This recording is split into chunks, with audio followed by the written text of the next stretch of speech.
Hi there, I'm Lena Anani, and you're listening to She Wrote a Book, where I interview amazing women from all over the world who also happen to be published authors. I created this show to educate, entertain, and inspire you to be the voice you want to hear in the world. Did you know this episode comes with a free gift? It's a webinar for aspiring authors who want to learn my insider secrets on writing and publishing books. You can access this free training instantly at SheWroteABook.com/bonus.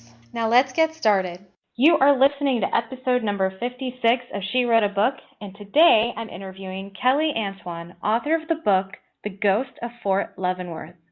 This is the story of an Army veteran facing criminal charges for a homicide he doesn't remember, and his determined defense attorney, who may be the only one who can save him from prison, and the demons that followed him home from Iraq.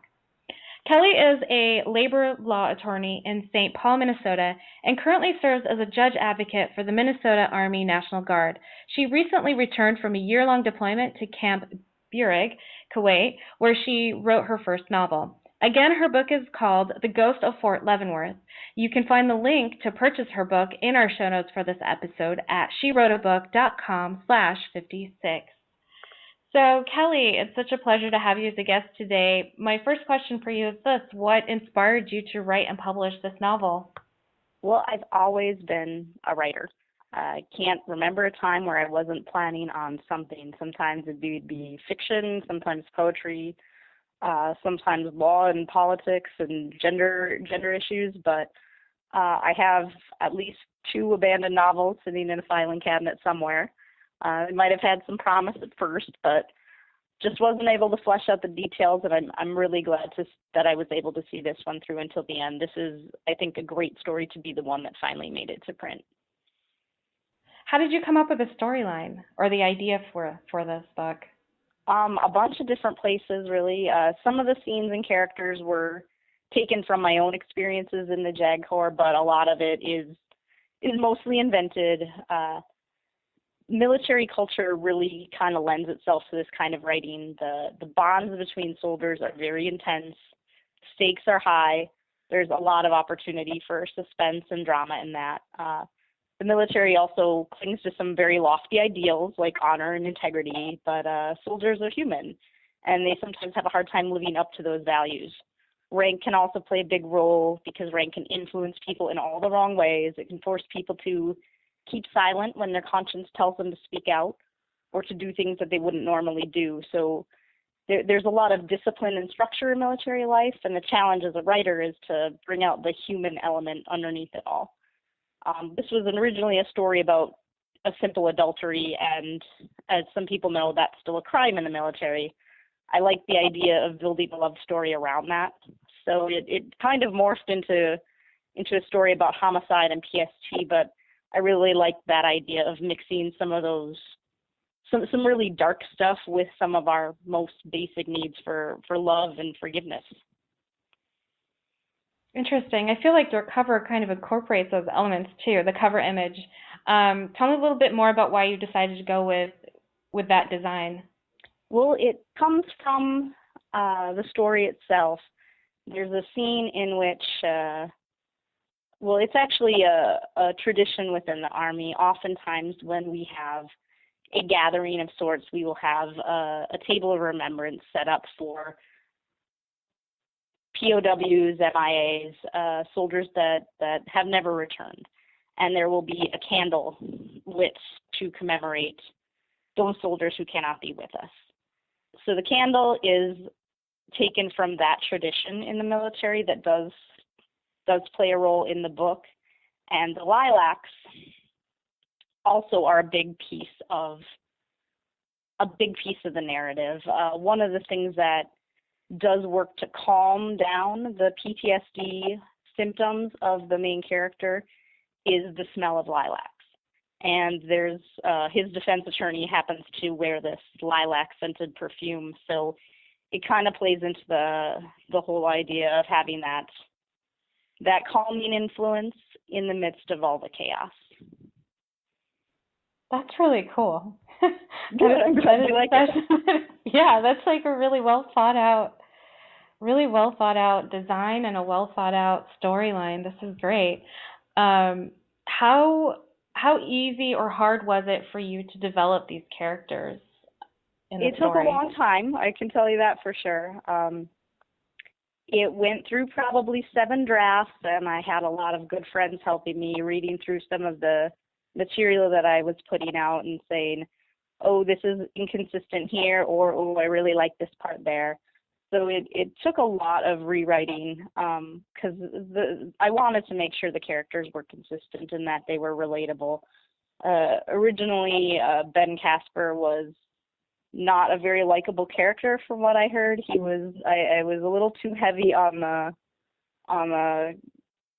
the side of him that was difficult to deal with, and I had to mix in enough elements that people could actually forgive him for some of the terrible things that he does because of the issues that he's seen in his life and the things that have affected him and turned him into something that he really isn't supposed to be.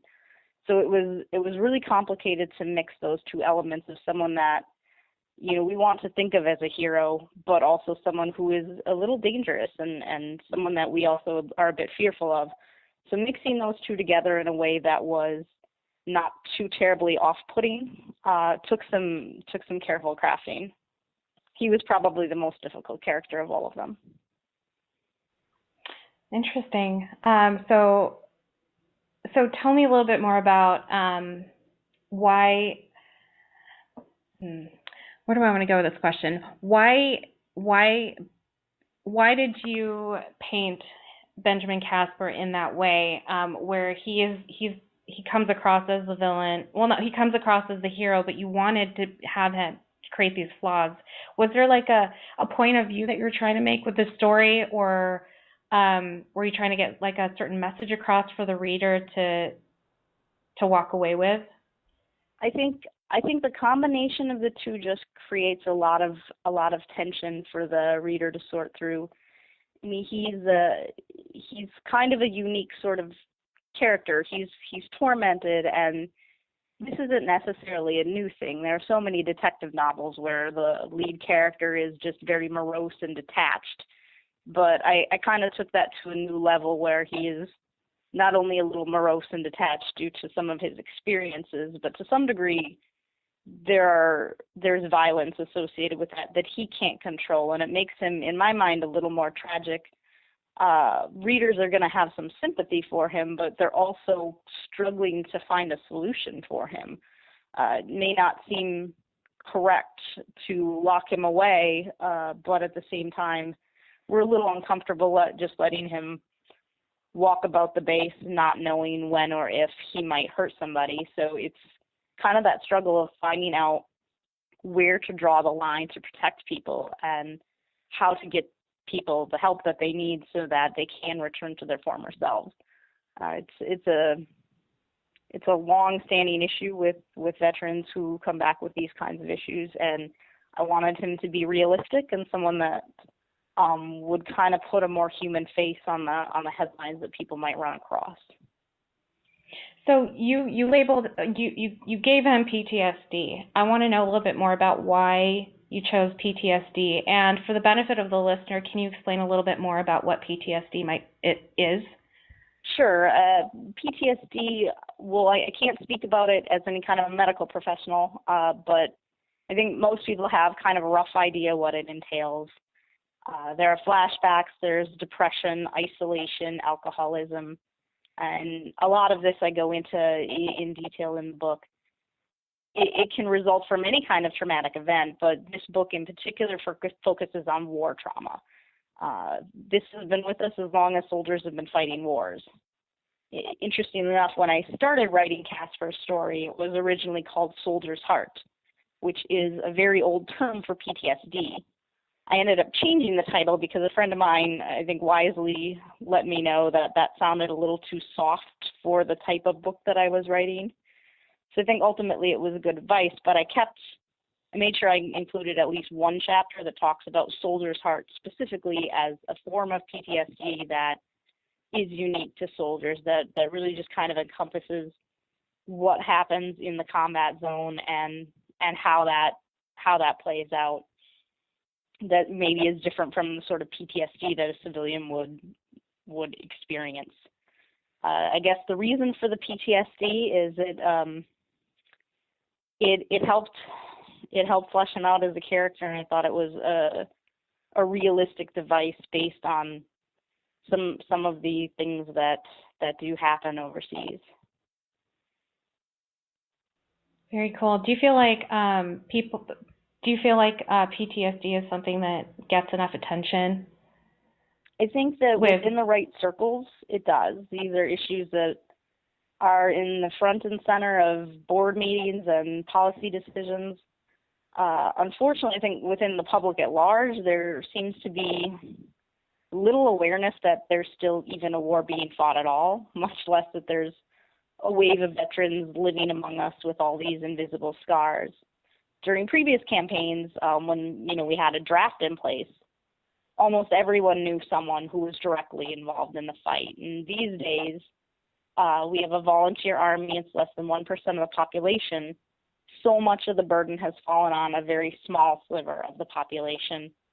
Their voices can get lost in this mad scramble for public engagement. There's all kinds of worthy causes out there that are vying for attention. Unfortunately, it's been said so often, but it bears repeating, I guess. The media can be dominated by things that are entertaining and things that can be boiled down into digestible sound bites with easy solutions. So I guess my hope is that stories like this are going to show veterans that they haven't been forgotten. They haven't been forgotten by everyone, and it's going to help them find a larger place in the public discourse. As I said, I think that there are an amazing amount of groups and organizations that do work on these issues. As far as the public at large, though, so many are a little removed from what happens in the life of a soldier. So these stories should be a little bit more accessible to people who aren't involved in military life. Very interesting. Very interesting. Wow. So, that's like really interesting that you chose to communicate your story in the language that the common civilian can understand. That's very thoughtful to come from a background where you understand everything inside and out, and to not,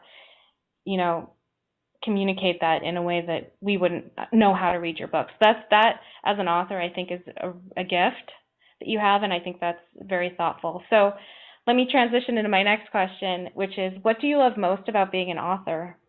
Oh, well, I guess that's an easy one. I mean, I love the fact that people are reading something that I've written, that it's not sitting in a drawer somewhere. I can tell you that with the Kindle direct publishing, you are able to not only track your book sales, but you can track the number of pages that people have read through Kindle Unlimited. These are Amazon Prime members who can download the book for free. And one of the best moments throughout this whole process was I logged into my KDP account and I saw that some unknown person from some unknown place had downloaded the book for free and read 137 pages in one day.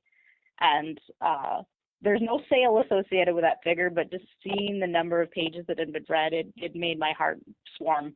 It felt really good. So that's easily the thing that I have really been comforted by, is just knowing that people are reading this and enjoying it. Awesome. Very cool. Well, Kelly, thank you so much for being our special guest today. We will have a link to your book in the show notes for this episode, and our listeners can find that at SheWroteABook.com/56 to learn more about our author and her awesome book. Kelly, thanks again for being a guest today. It was a pleasure. Thanks a lot, Lena. Thank you for listening to She Wrote a Book. If you enjoyed this episode, then subscribe now so you can automatically get access to all new episodes, and feel free to share your inspired thoughts with us in the comments too. I'd love to hear from you. Are you ready to write your own book? Get started now with my quick and concise webinars so you can learn my insider secrets on writing and publishing your own book. Claim your free gift now at SheWroteABook.com/bonus. Until then, may you always feel good and make magic. Feel good. could make magic now. Lena, Anani will show you how. Ignite that wisdom inside of you and show the world what you do. To publish, write, and promote, learn the best way to go. OMG, do it now. Lena, Anani will show you how.